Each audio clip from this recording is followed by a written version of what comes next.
Well, if you remember a few years back when they did go to the Super Bowl, they gave up 85 or 88 points in the first 2 weeks of the season. Didn't they lose to the Packers like 40-something? It was the Redskins. The Redskins. Oh, They went down to the Redskins and got embarrassed down there. And that was Steve Spagnuolo was here, and he turned things around in the beginning of that season. So, all right, so we're basically 1/8 through the season. Yep. Everybody is either overreacting to their 2-0 starts or panicking with their 0-2 starts. And the question is, are the Giants good enough to dig themselves out of this? I would just say with the problems that they've had offensively, if Odell Beckham Jr. could be 100%, maybe, just maybe, they can get themselves out of this. Because I do think their defense is still good enough to keep them in pretty much every game that they play, assuming that the Giants don't turn the football over and they play smarter football as opposed to taking penalties at the wrong time or turning the ball over at the wrong time like they did Monday night. Problem is, it seems like the defense has to play a perfect game right now, and you're out to an 0-2 start. They're lucky that the other three teams are 1-1, so, I mean, they're right there. It's not that big a deal.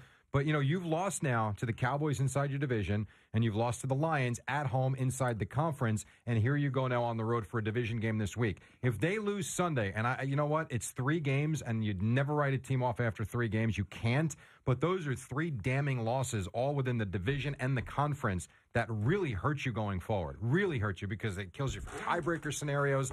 And the Eagles, it's not going to be an easy game by any stretch on Sunday. And I do not see how this offensive line, all of a sudden, like we're going to flip a switch, now we can run the ball. And I would just say that even though Eli came out and said all the right things, because that's what Eli does and that's what a leader does, don't think for a minute that he's not steaming inside. Don't think for a minute that he's probably talking to his brother about some of the problems that they have, either calling plays or blocking for him, because people in Eli's life are going to be telling Eli that he's getting hammered. He's getting hammered. He's getting hammered, that, you know, they're not supporting you and all this other crap.